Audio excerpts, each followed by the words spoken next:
Hello everyone, आप सभी को मेरा नमस्कार। In this particular video we are going to discuss some ratios very conceptually and very logically. This particular video will be applicable to both inter CA students as well as final CA students, preferably for final CA students who are opting for risk management elective. ठीक है, so final CA students जो लोग elective ले रहे हैं apart from risk management, they need not watch these videos. Just if they want to watch this video for understanding purposes, they can very well. This is nothing but an extension of inter CA में जो ratios किए थे वो, and inter CA students can get a glimpse of the ratios which are partially covered in their syllabus. So let's begin with the video.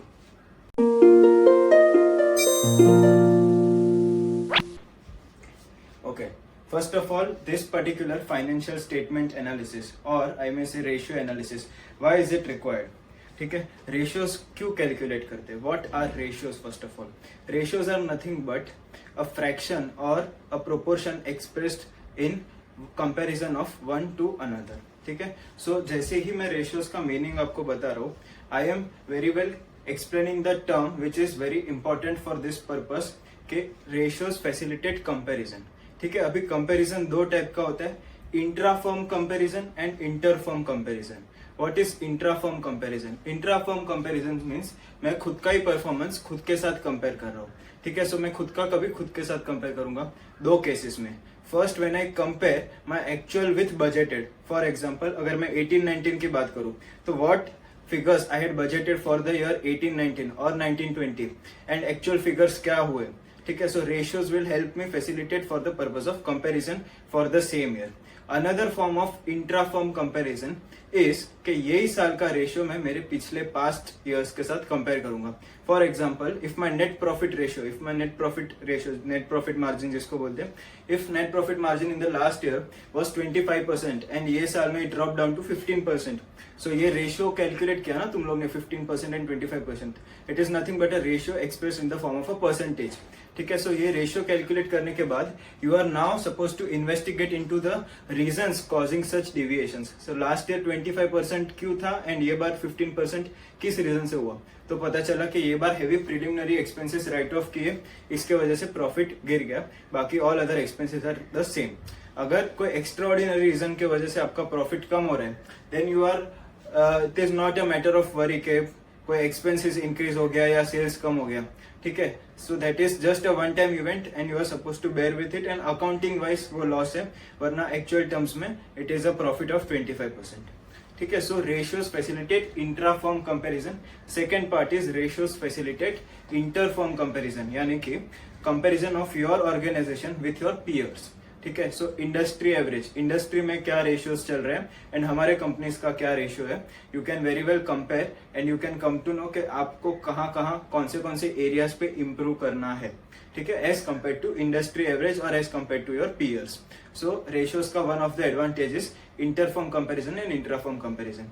But when we are dealing with this particular set of ratios जो हम अभी करने वाले, these are nothing but pure financial ratios which are used by banks or by financial institutions for evaluating the credit worthiness of the borrower. ठीक है, so credit worthiness अगर मुझे borrower का इवेल्युएट करना है तो मुझे कौन कौन से रेशियोज काम में आएंगे, so that I can be assured कि अगर मैं इसको पैसा दूंगा, इसका प्रॉफिटेबिलिटी अच्छा है, इसका कैश फ्लोस अच्छा है, सो दैट कल उठ के अगर in any case of any adverse circumstances, even in worst case scenarios, he will be able to repay my loan.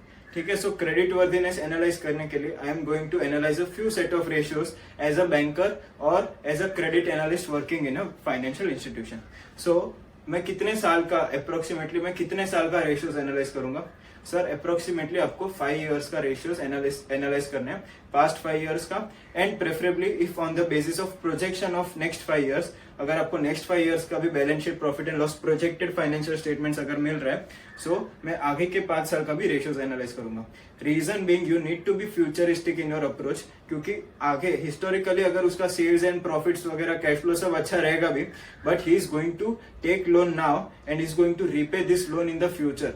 So what is his cash flow or profitability position in the future is very important for us than what was his position in the past 5 years.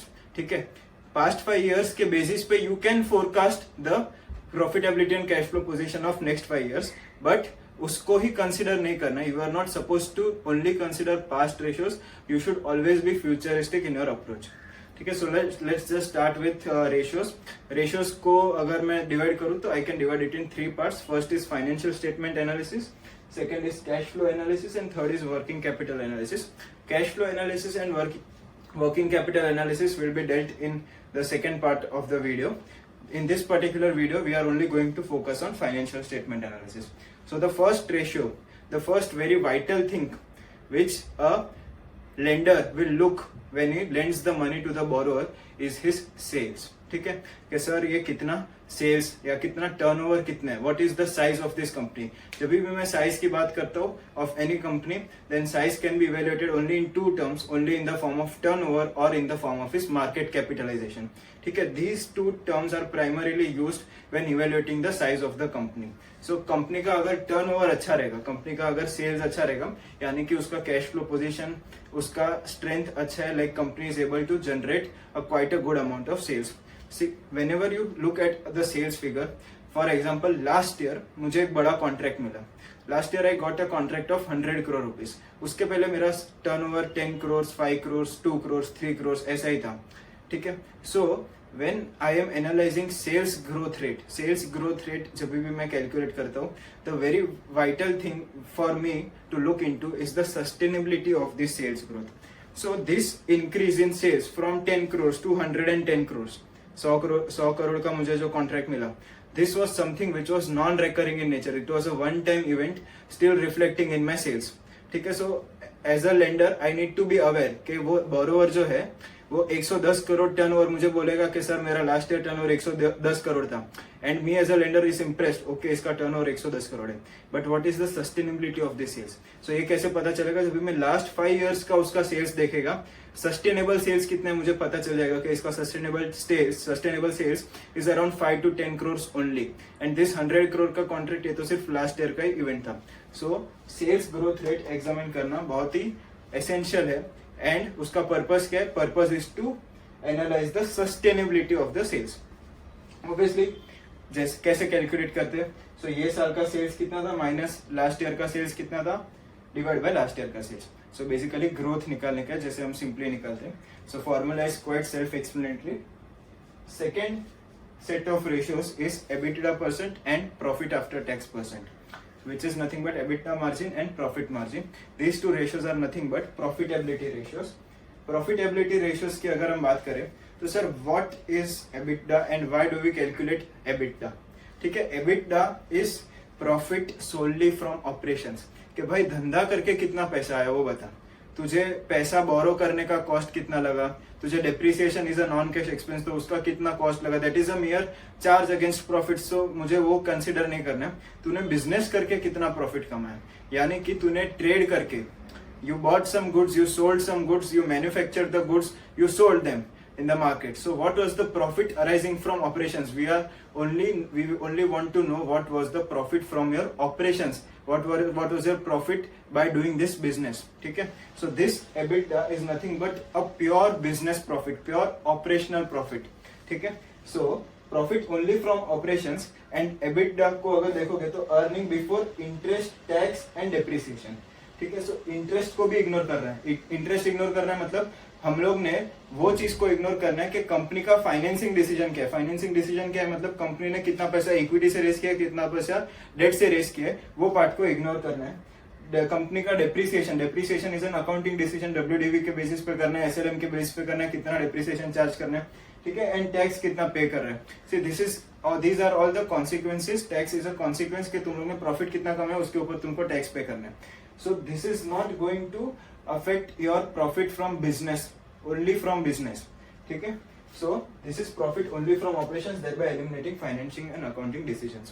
See, जब भी तुम लोग normal layman language में अगर trade करोगे, for example if you are into a stationery business and if you are buying this marker for 25 rupees, ठीक है, you are not going to consider interest, depreciation and tax while selling this pen. ठीक है. तुझे ये pen 25 में आया, तूने ये पेन 30 में बेचा, तेरे दिमाग में जो प्रॉफिट है ना 5 रुपए का, this 5 rupees of profit is nothing but EBITDA. EBITDA क्यों? क्योंकि तूने ये 5 रुपीज में तूने ये नहीं सोचा कि ये 25 रुपया जो मैंने पेन खरीदा तो मैंने उधारी लिया था, उधारी का मुझे 1 रुपया देना पड़ा, 25 रुपीज का इंटरेस्ट कॉस्ट इज 1 रुपीज, ये जो 5 रुपए में प्रॉफिट कमाऊंगा उसके ऊपर मेरे को टैक्स भरना पड़ेगा 2 रुपए का. See you are not considering that, you are just thinking of one thing कि मैंने पेन खरीदा 25 में, मैंने बेचा 30 में. नाउ मेरा इंटरेस्ट कॉस्ट कितने, टैक्स कितने और डिप्रिसिएशन कितने. ठीक है, so I am not concern about accounting and financing decision when I am calculating EBITDA percentage. ठीक है, सेकंड है profit after tax percentage. Now this is the amount which is arrived at after considering interest tax depreciation. ठीक है, सो EBITDA में से अगर मैं interest tax और डेप्रिसिएशन सब लेस कर दूं तो जो बचता है कि मेरे हाथ में पॉकेट में फॉर एग्जांपल 25 का पेन लिया, 30 में बेचा, 5 रुपया मेरे पॉकेट में आया, 5 रुपीज मेरे पॉकेट में आया, वो बोरो जिसे मैंने बोरो किया था पैसा, लेंडर वो आया मेरे पास से इंटरेस्ट मांगने, मैंने उसको 1 रुपया दिया. गवर्नमेंट आया मेरे पास से, उसको मैंने टैक्स दिया 2 रुपया. ठीक है, depreciation is a non cash expense, मेरे जेब से गया नहीं, तो मेरे पॉकेट में कितना बचा, 2 रुपीज बचा. This 2 rupees is profit after tax. ठीक है, दिस 2 रुपीज में से मैं कुछ हिस्सा I can keep it aside for the purpose of fix assets which is nothing but depreciation. ठीक है, because it is a provision, so I can provide for depreciation also and I can keep that amount aside. Profit after tax is earnings which is after considering interest, tax and depreciation. So amount available for reserves, मतलब मेरे को business के लिए use करना है, या फिर I want to use it for personal purposes, for distribution in the form of a dividend. ठीक है, सो दोनों के केस में denominator is the same. Denominator में नेट सेल्स रहेगा, न्यूमरेटर विल बी पैट अगर पैट परसेंट निकाल रहे हो, न्यूमरेटर विल बी एबिटा अगर एबिटा परसेंट निकाल रहे हो, into 100. Since it is a percentage तुम लोग को इनटू 100 करना है. I hope everyone is clear. Next जो 2 रेशियोज हैं are coverage ratios, very important. See ये 2 रेशियोज आई थिंक तुम लोग ने इंटर सी लेवल पे किया होगा. What are this 2 ratios talking about? EBITDA upon interest and debt service coverage ratio. This particular ratio is talking about coverage of interest only, and this particular ratio is talking about coverage of interest as well as principal. यानी कि what is the company's ability, company में कितना ताकत है to pay उसका annual interest. For example, if I am earning 1 lakh rupees, this 1 lakh rupees is my earning before I am paying any interest and tax. ठीक है, this earning I am depreciation is a non-cash expense, मेरे जेब में 1 lakh rupees है. This is the amount of earnings that I am having after doing business.